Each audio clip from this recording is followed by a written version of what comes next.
My name is Shelby Collins. I am 32 years old, and last March, my own father stood up in a courtroom and told a judge I was not his daughter. He called me an impostor, a fraud, a stranger who had crawled out of nowhere to steal what he believed was rightfully his, my mother's life savings, her house, everything she had spent 41 years building. He was loud, he was certain. He had a lawyer, a stack of papers, and a story he had rehearsed for weeks. What he did not have was the sealed envelope sitting in my lawyer's briefcase, the one from the Pentagon, the one that held 15 years of my life he had chosen to erase. The judge opened it, and after that, my father never spoke the same way again. Welcome back to Calm Drama Stories. This is where we share real-life inspired tales of family conflict, betrayal, and the quiet strength it takes to stand your ground. If these stories speak to you, drop a comment and be sure to subscribe. I live in Northern Virginia now. Small apartment, 12 minutes from work. I am a cybersecurity analyst at a private defense contractor, the kind of company where your badge gets scanned 3 times before you reach your desk, and nobody asks what you did over the weekend because half of them cannot answer either. I like routine. I wake at 5:15, coffee at 5:22, gym by 5:45. I am at my desk before 7, and I stay until the screen tells me I have been staring too long. 8 years in uniform will do that to you. The Army teaches you to build a day out of structure, and I never stopped. I enlisted at 18, straight out of a Greyhound station with a duffel bag and a GED I had earned 2 months earlier. Military intelligence. The specifics live in filing cabinets I will never see again, and most of my 20s exist in reports I am not allowed to discuss at dinner parties. Not that I go to many dinner parties. I am not mysterious. I am just trained to keep things in their proper compartments. Work stays at work. The past stays behind the door I closed at 17. Except it does not. Not really, because behind every compartment is a name you are trying not to think about, and behind every locked file is a family you walked away from, or a family that told you to walk. My father's name is Gerald Collins. He sells used cars in a town where everyone has already bought one. He has opinions about everything and regret about nothing. But before I tell you what he did in that courtroom, you need to understand what he did in 1999. I was 17.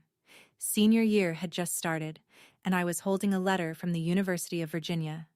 Partial scholarship. Enough to cover tuition if I worked summers and kept my grades where they were.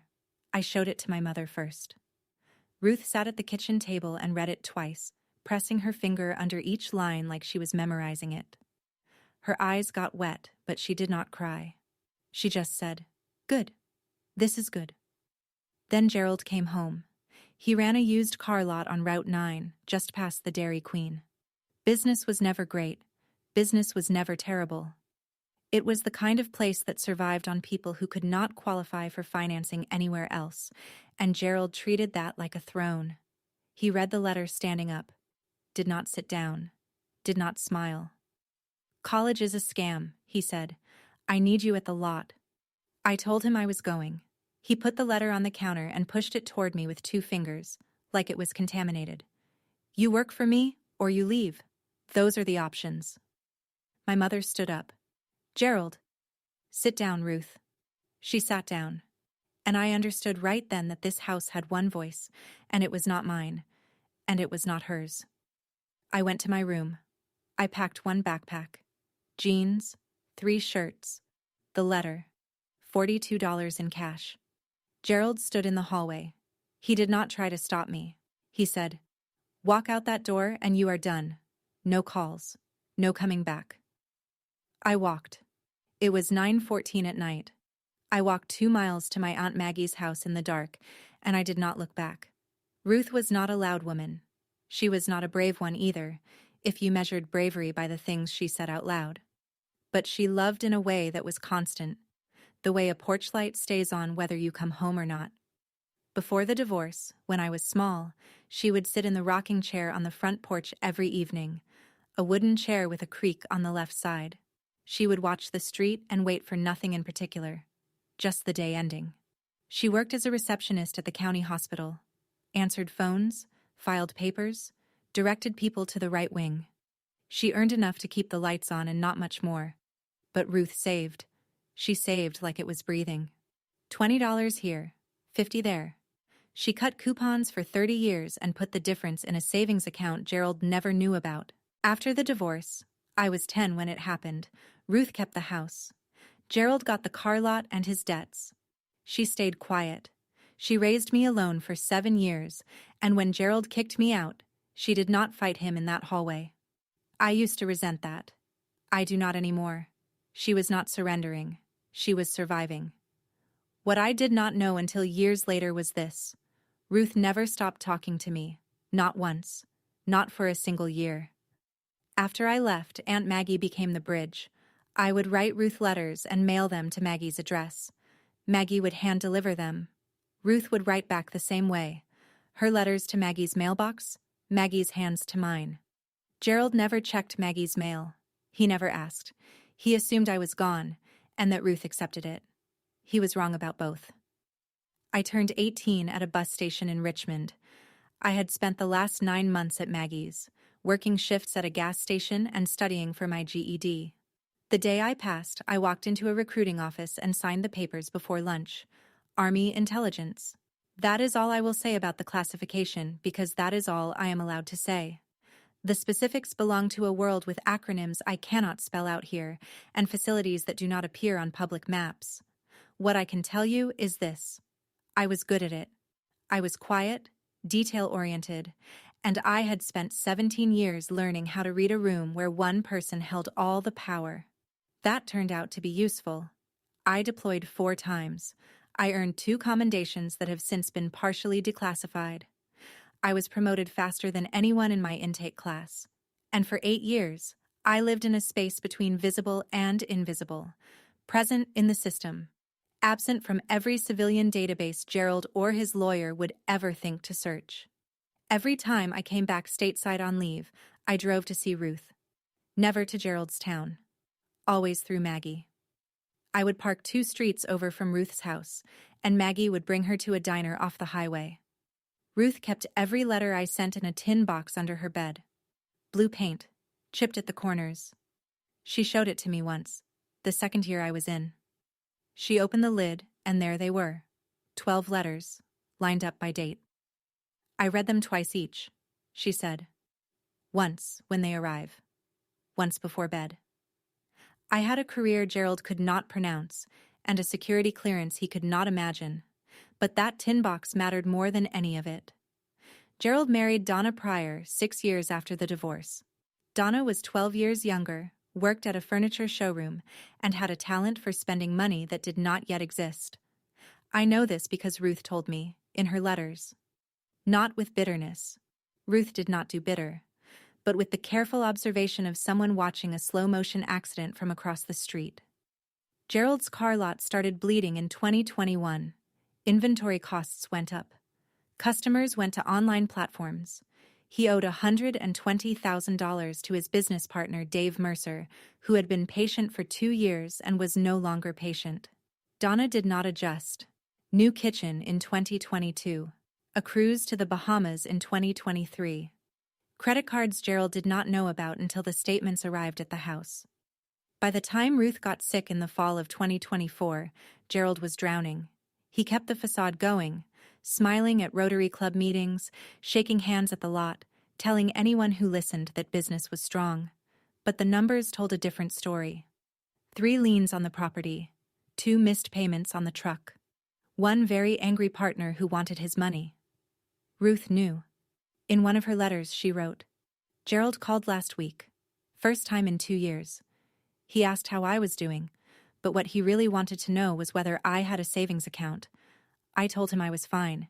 He did not ask again. Donna was the one who planted the seed. I did not know this at the time, but the text messages would surface later. Ruth had money, Donna told Gerald, and if something happens to her, you deserve half. She did not know about the will. Neither did Gerald. Not yet. Ruth was diagnosed with lung cancer in September of 2024. Stage 4. The doctor said 6 months. She made it to 5. I flew back 3 times in those 5 months. Each visit was arranged through Maggie. Same system, same secrecy. I would drive in after dark, park at Maggie's, and Maggie would bring me to the house. Ruth did not want to die in a hospital. She stayed home. Hospice nurses came twice a day. Maggie moved in for the last 3 weeks. I was not there when she passed. I was on a flight from Dulles when Maggie called. The voicemail said, "She went at 4:12 this morning. Peaceful. She asked me to tell you she was proud." The funeral was small, 18 people. I sat in the back row with Maggie. Gerald arrived in a dark suit, looking serious and sad and perfectly rehearsed. Donna stood behind him in a black dress and pearls, surveying the room like she was assessing property value. Gerald did not speak to me. I do not think he recognized me. 15 years changes a face, and he had stopped looking for mine a long time ago. 1 week later, Ruth's attorney read the will. It was simple. Ruth left everything to Shelby Ann Collins, her daughter. The house.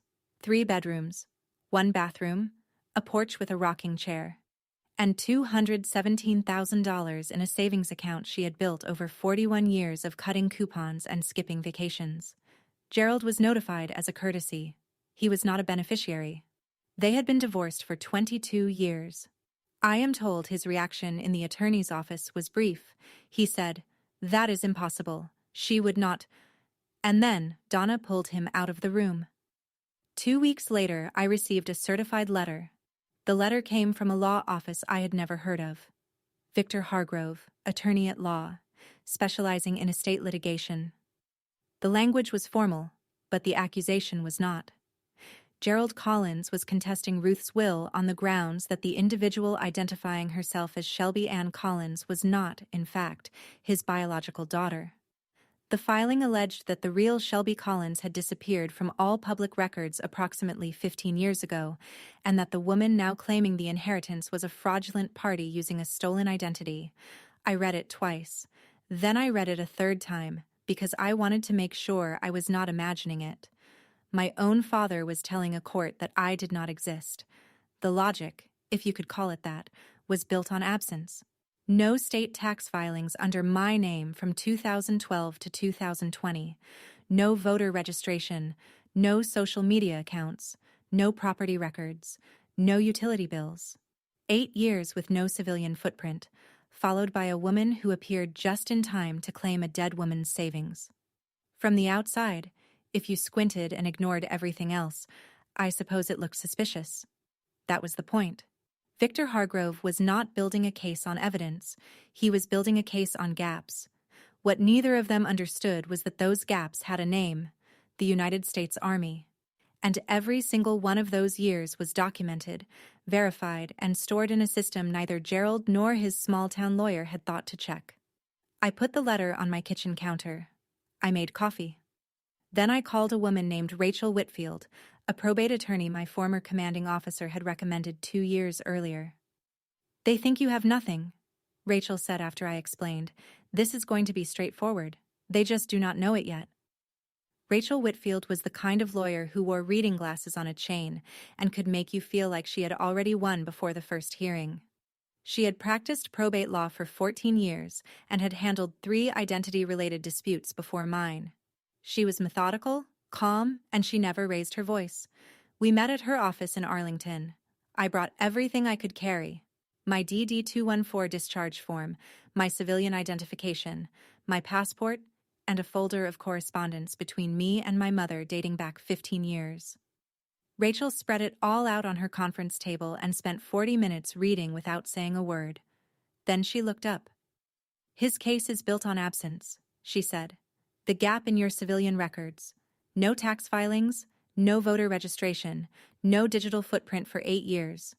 His lawyer is hoping the court sees that gap and draws the wrong conclusion. And if they do, they will not. Because we are going to fill that gap with something Gerald's lawyer never bothered to look for." She explained the process. An impostor claim in probate court requires clear and convincing evidence. The burden was on Gerald. But a well-presented gap could create enough doubt to delay the estate for months, maybe years. That was likely the real strategy. Stall, exhaust, force a settlement. "They are not trying to win," Rachel said. They are trying to wear you down. I told her about my service, the classification, the years that existed in government systems but not in any civilian database. Her pen stopped moving. She looked at me over her glasses. We request your service record through JAG, verified, sealed, court authorized, and we let Gerald's lawyer walk into a courtroom with a case built on sand. How long? 3 weeks. Maybe 4. Court filings are public record. In a town of 9,000 people, public record travels faster than the internet. Within a week of Gerald's filing, I started hearing about it through Maggie. Gerald and Donna had been talking, not just to their friends, to anyone who would listen. At the barbershop, at the diner, at the hardware store where Gerald still had a tab he had not paid. The story they told was simple and effective. Some woman had shown up after Ruth's death, claiming to be the daughter Gerald had not seen in 15 years. She had papers, sure, but papers could be faked. And the real Shelby, well, nobody had heard from her since she was a teenager. She could be anywhere. She could be dead. This person was a stranger. It was a clean narrative. And in a small town where people remembered Gerald and Ruth and the girl who left, it worked. Not on everyone, but on enough. Maggie called me on a Tuesday night.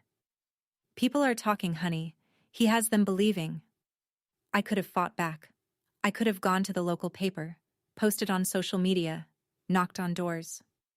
I could have told my story to anyone willing to listen. But that is not how I was trained. In intelligence work, you do not engage when your information is incomplete. You do not reveal your position until you are ready to act. You wait. You verify. You prepare. So I said nothing.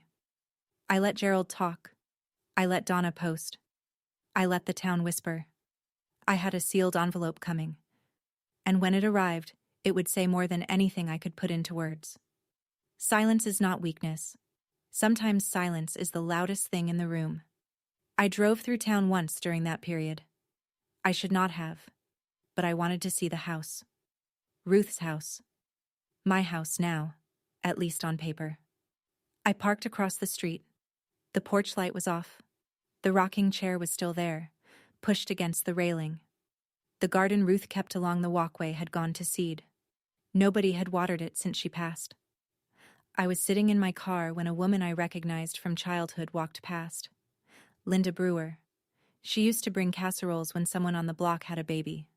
She looked at my car, looked at me, and then kept walking. But she walked faster.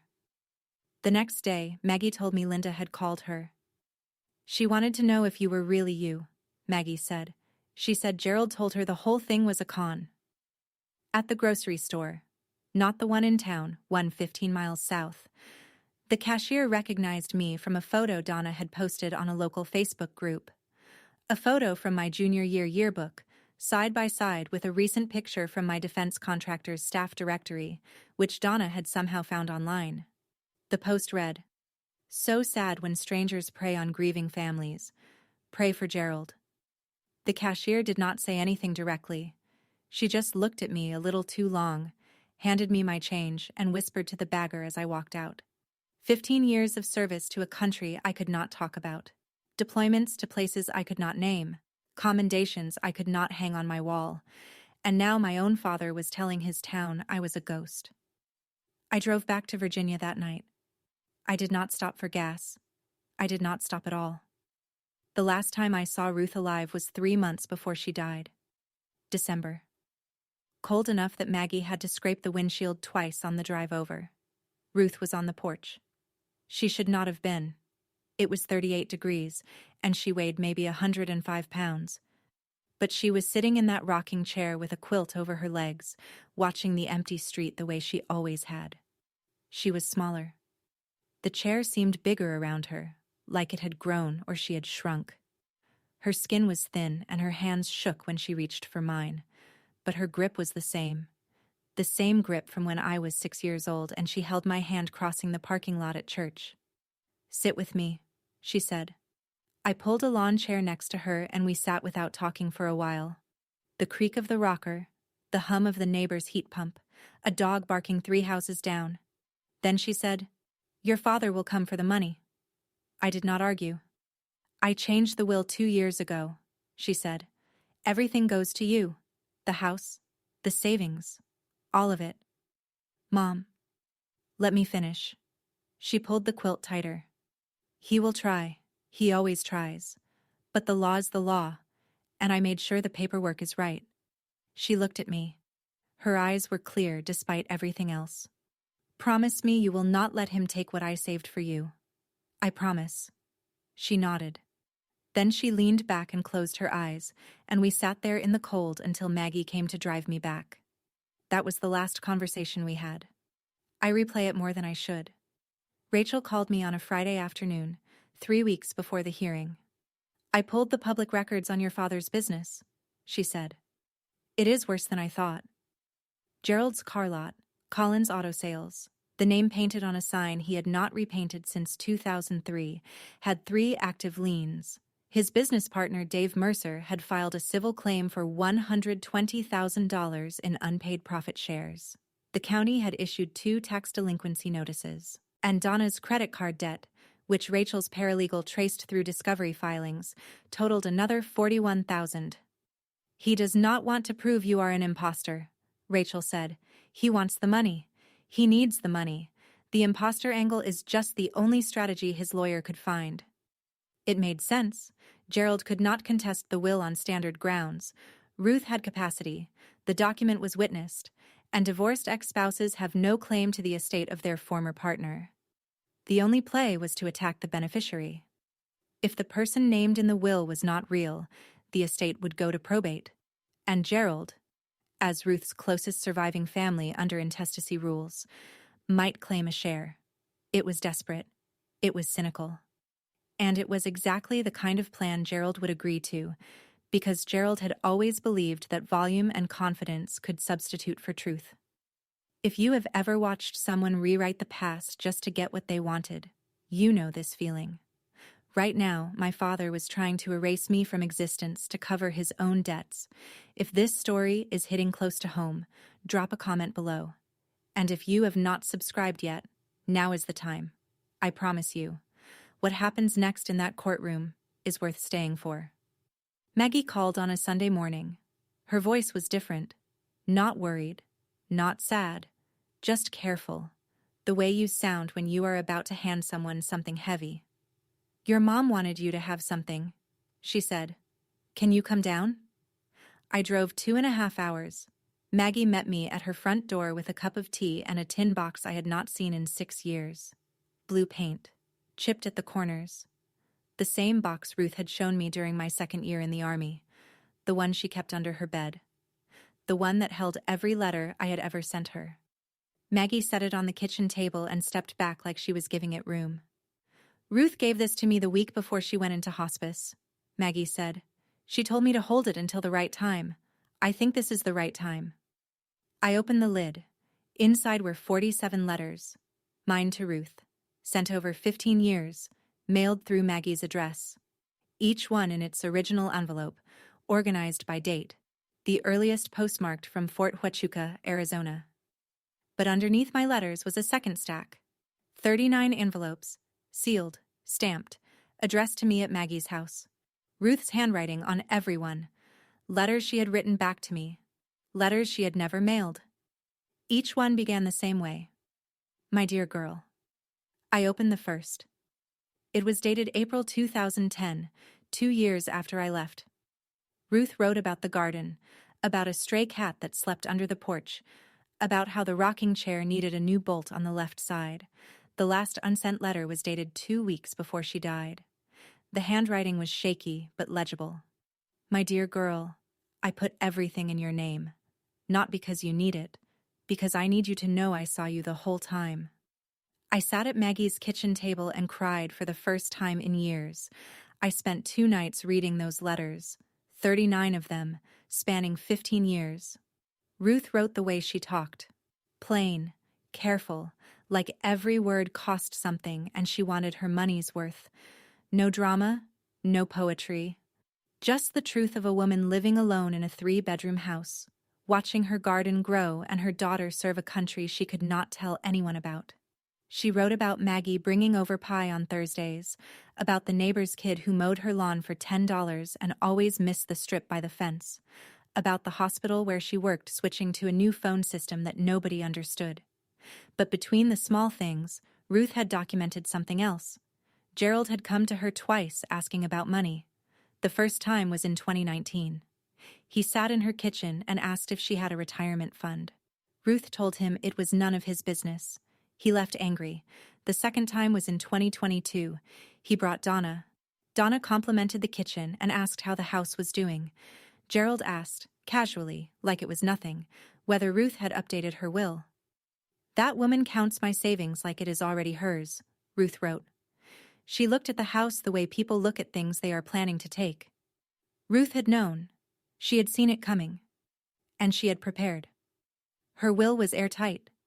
Her attorney had been briefed. Her savings were in a single account under her name. No joint access. No confusion. The letters showed me something I had not fully understood. My mother had been fighting this battle before I even knew there was one. She just fought it the way she did everything else. Quietly, without announcement. One careful step at a time. I put the letters back in the tin box and closed the lid. The text messages surfaced during discovery. Rachel's paralegal had filed a standard request for electronic communications related to the filing, and Gerald's lawyer, either overconfident or careless, had not objected. The exchange between Gerald and Donna was dated 3 days after the will reading. Donna: "Tell Victor to push the impostor angle. She cannot prove 15 years. Gerald: "What if the judge does not buy it?"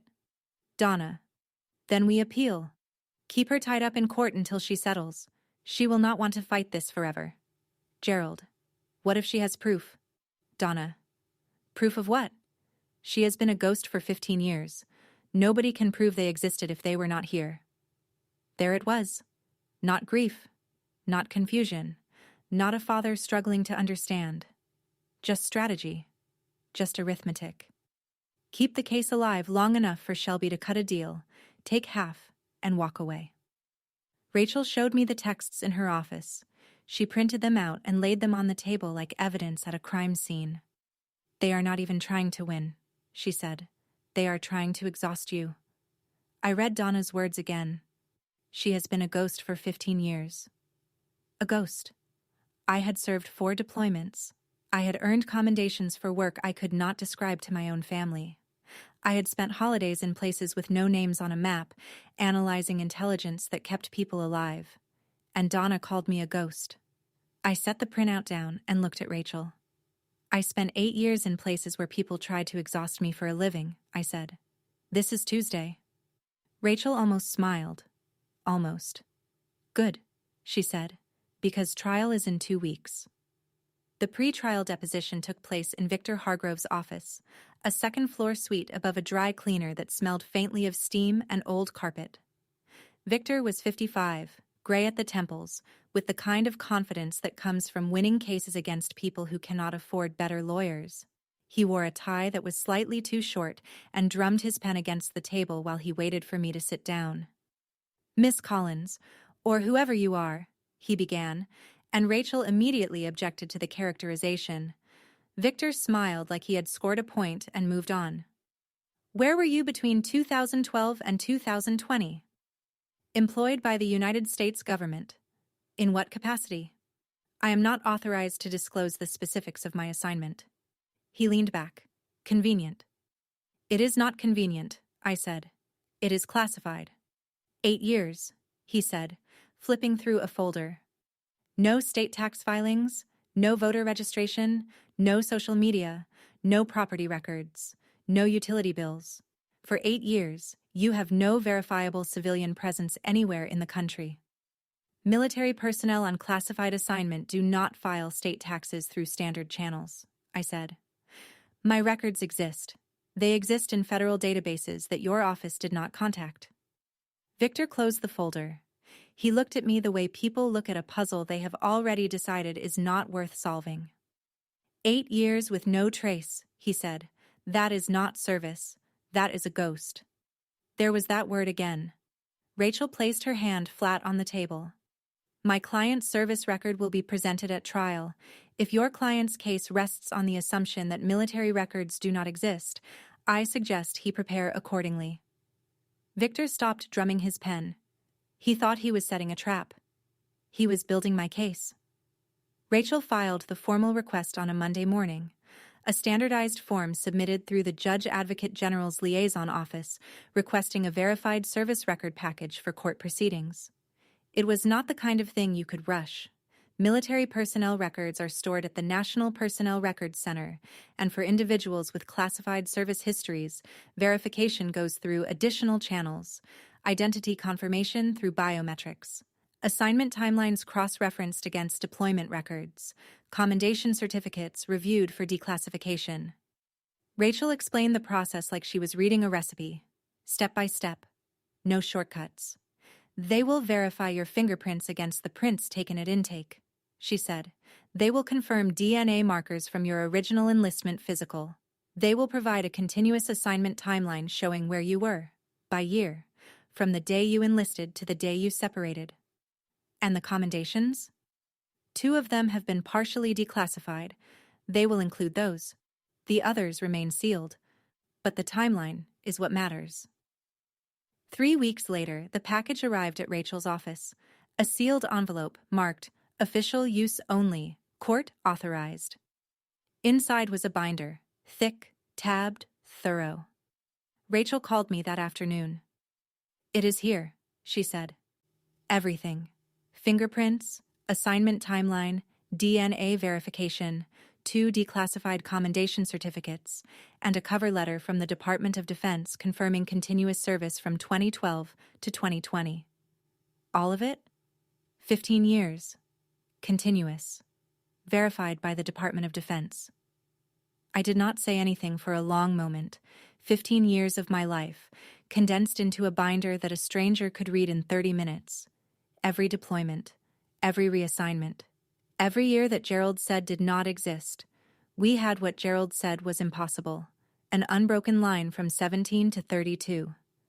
I went to Rachel's office the next day to see the package for myself. She had laid it out on the conference table. The binder was open to the first page. A cover letter on Department of Defense letterhead, addressed to the clerk of court for the county where the hearing would take place. "Verified service record for Shelby Ann Collins," it read. "Social Security number confirmed. Fingerprint match confirmed. DNA verification confirmed. Continuous federal employment documented from June 2012 to August 2020. I turned the pages. There was my enlistment date, my unit assignments, redacted to generic descriptions, military intelligence, U.S. Army, but with dates and duty stations intact. My promotion timeline, my separation date, 2 commendation certificates, partially declassified, the specific details blacked out but the signatures and dates visible. And then the biometrics section, fingerprints taken at 18, matched against federal records, DNA markers from my initial enlistment physical, cross-referenced with the Department of Defense database. It was me.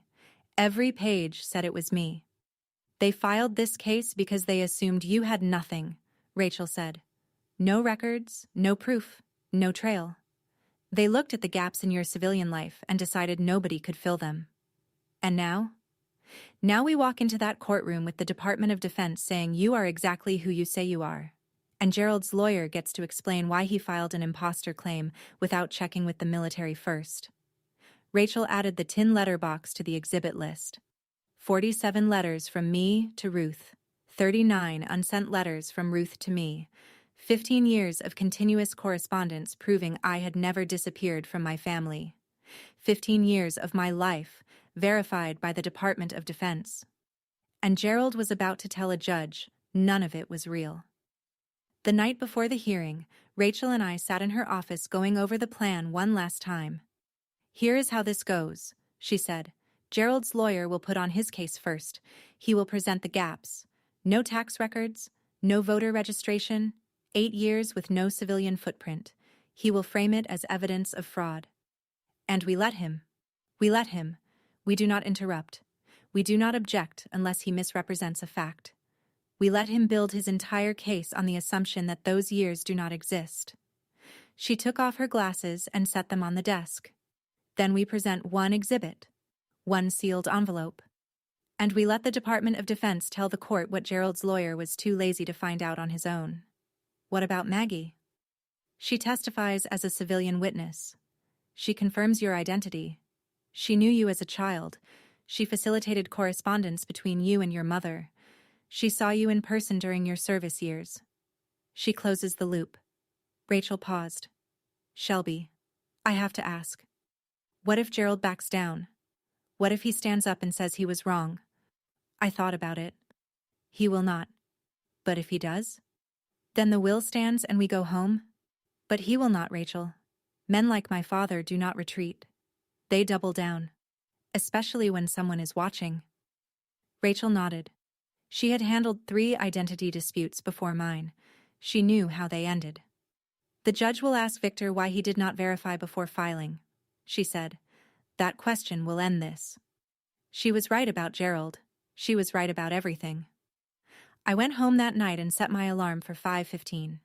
Same as every morning. The morning of the hearing, I put on a navy blazer and a white blouse. I am not a person who thinks about clothes, but Rachel had said to look professional and calm. So I looked professional and calm. The county courthouse was a 2-story brick building on Main Street, built in 1947 and renovated in ways that made it look older instead of newer. The parking lot was already half full when I arrived at 8:30. Small town, big drama. People had come to watch. Gerald and Donna arrived in a silver sedan. Gerald wore a suit I had never seen. Charcoal. New. The kind of suit a man buys when he wants a judge to take him seriously. Donna wore the same black dress and pearls from the funeral. Same expression, too.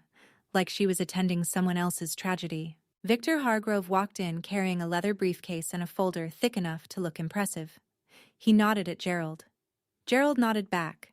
They had rehearsed. Maggie was already inside.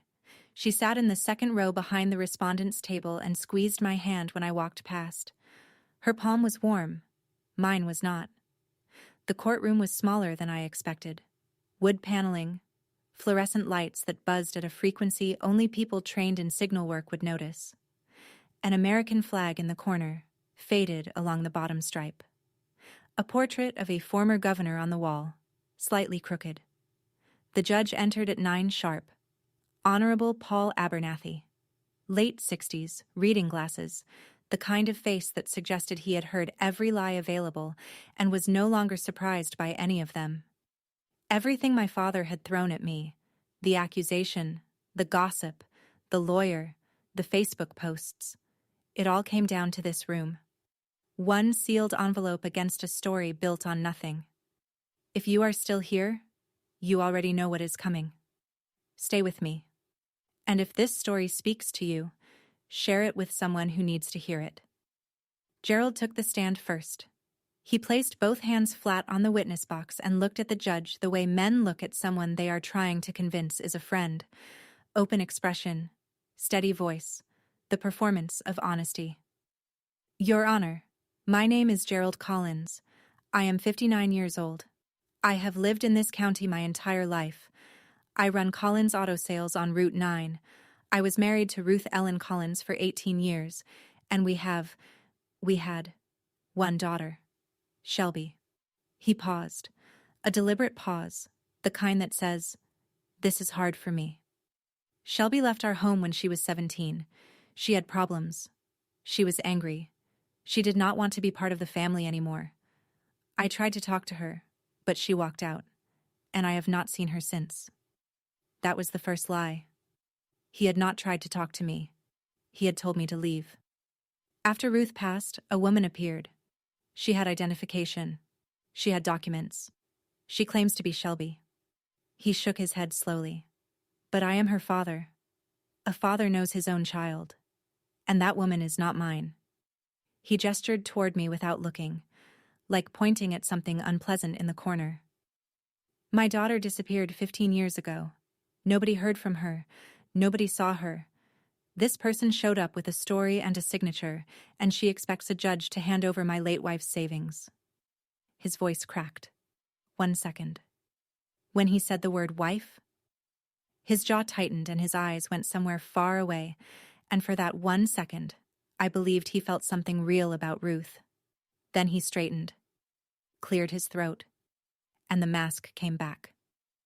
I am asking the court to protect Ruth's legacy from a stranger who is trying to take what does not belong to her. Donna dabbed her eyes in the gallery. Gerald sat down. Victor nodded like a coach approving a play. The judge made no expression. He wrote something on his pad and looked at Victor. Victor Hargrove stood and buttoned his jacket. Your Honor, the petitioner's case rests on a simple and verifiable fact. For 8 of the last 15 years, the respondent has no verifiable history in any civilian database.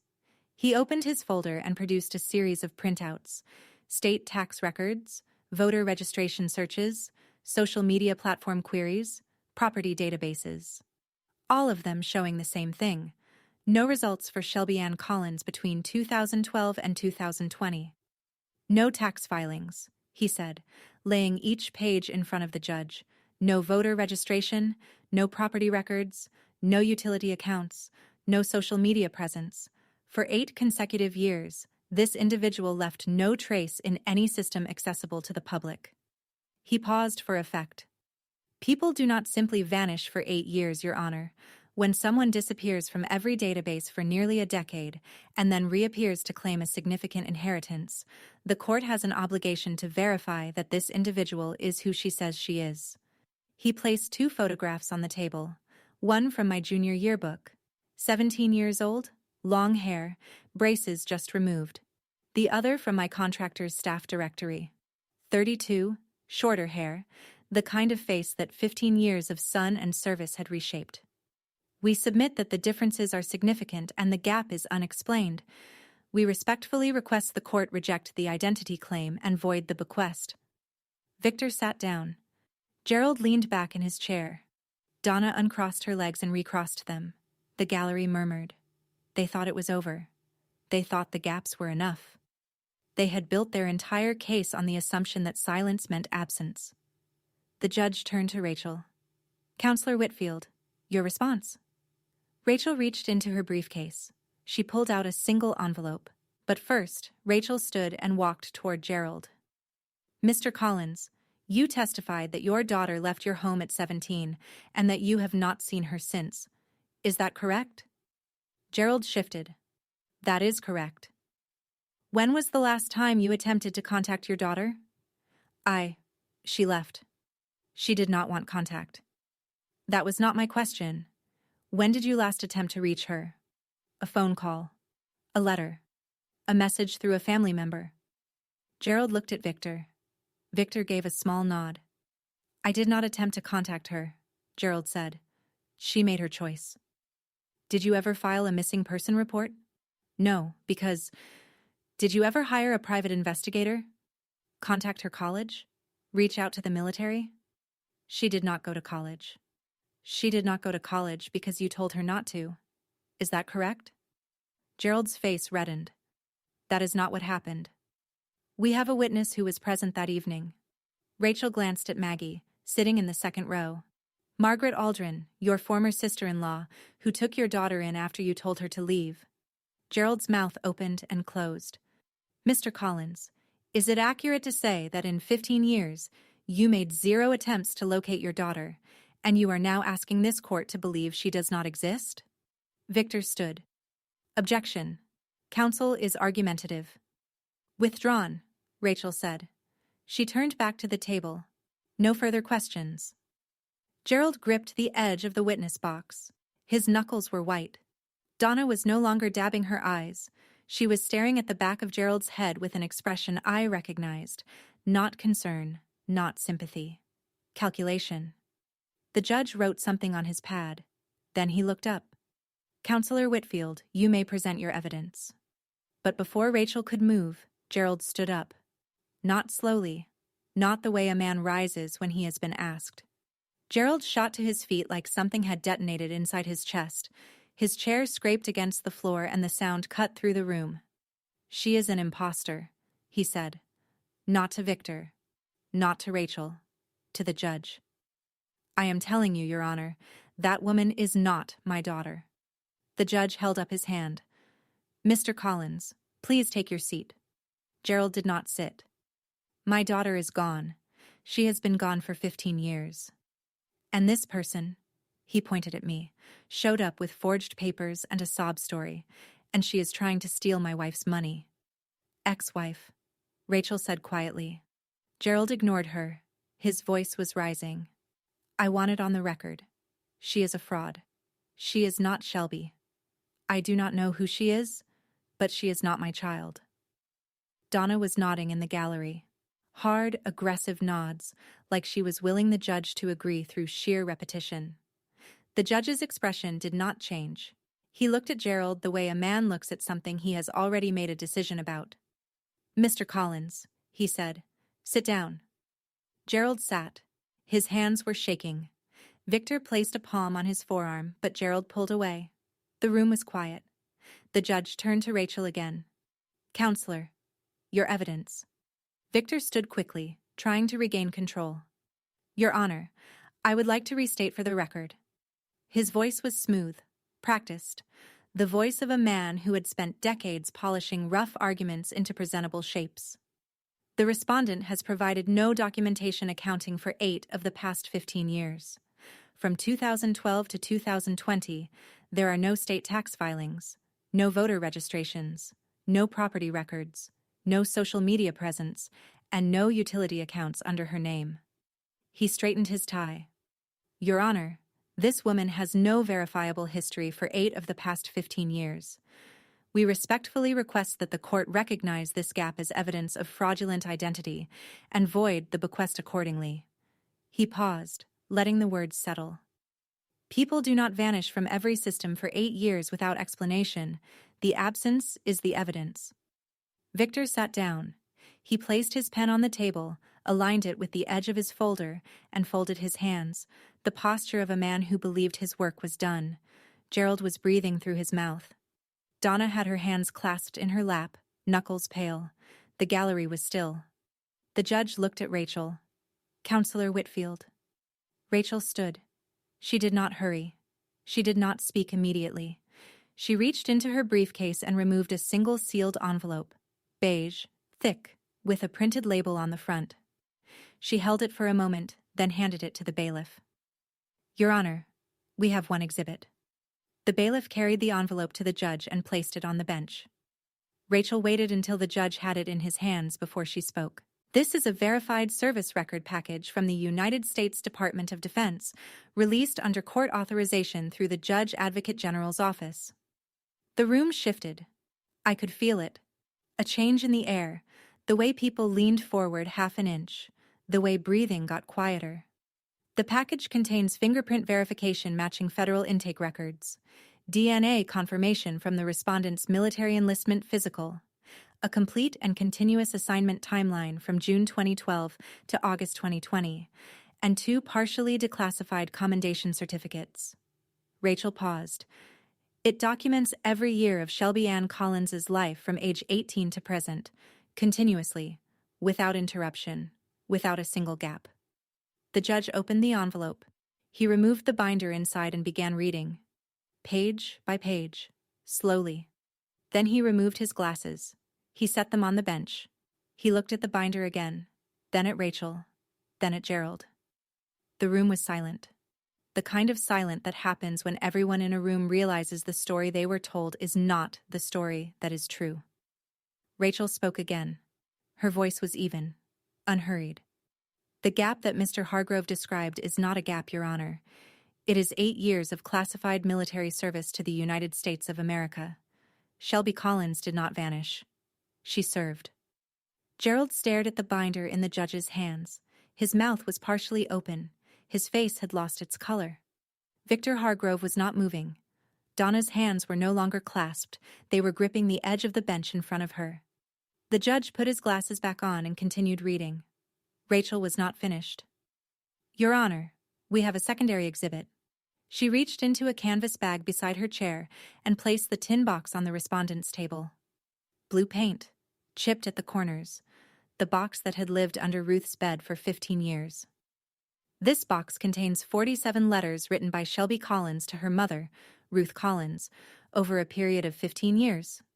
It also contains 39 letters written by Ruth Collins to her daughter, letters she composed but never mailed. Rachel opened the box and removed a handful of envelopes, fanning them across the table. The correspondence was facilitated by Ruth's sister, Margaret Aldrin, who is present in this courtroom. Maggie stood briefly when the judge looked her way. She gave a single nod. Shelby Collins did not disappear from her family, Rachel said. She maintained continuous contact with her mother through her aunt for the entire period Gerald Collins claims she was absent. Ruth Collins knew exactly where her daughter was, every single year. The judge looked at the letters.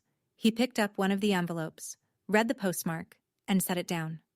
Gerald was staring at the tin box. I watched his face change. Not anger this time. Something worse. Confusion. Then recognition. Then the slow, terrible understanding of a man who realizes his ex-wife had a life he knew nothing about. He did not know about the letters. He did not know Ruth and I had talked.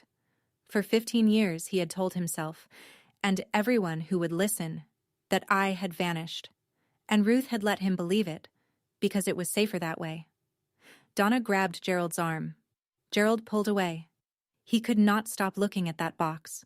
47 letters sent, 39 written back. Gerald did not know about a single one. The judge set down the last letter and looked at me. "Miss Collins," he said, "is there anything you wish to add to the record?" I stood. My chair did not scrape the floor. I had pushed it back carefully, the way you learn to move when every sound matters. I looked at the judge. Then I looked at Gerald. He was sitting with his shoulders forward and his hands on his knees. He looked smaller than I remembered. Smaller than the man who had stood in our hallway and told a 17-year-old to leave. Smaller than the man who had pointed at me 10 minutes ago and called me a stranger. I did not plan what I said. I did not rehearse it. It came out the way a door closes. Once. Final.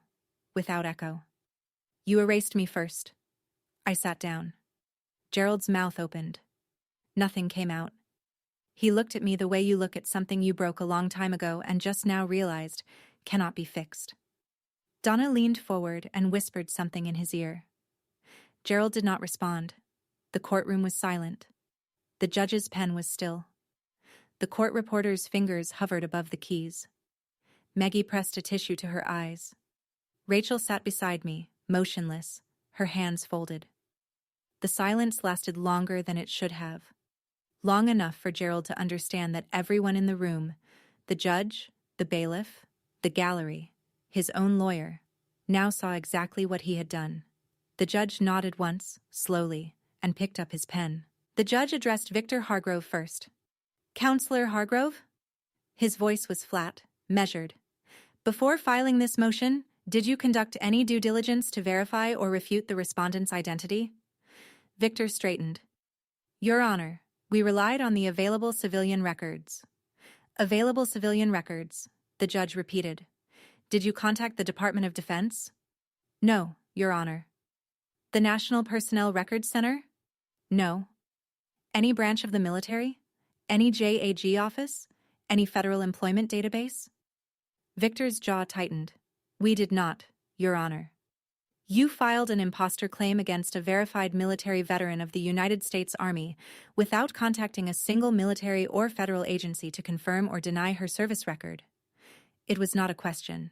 Victor said nothing. The judge turned to the courtroom. "The motion to contest the will of Ruth Ellen Collins is denied.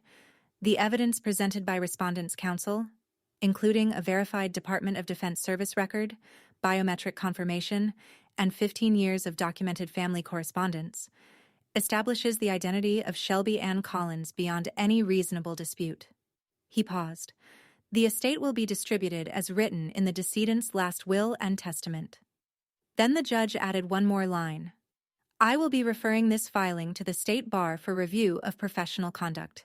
Counselor Hargrove, you will receive formal notice." Gerald slumped in his chair.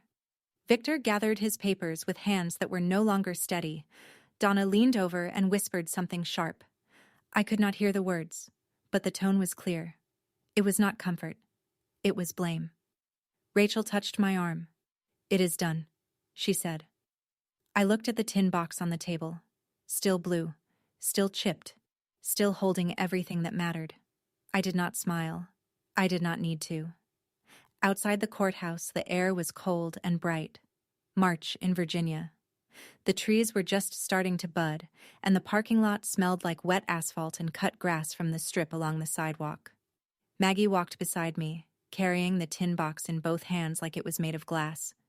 Rachel was behind us, on her phone, already drafting the follow-up paperwork.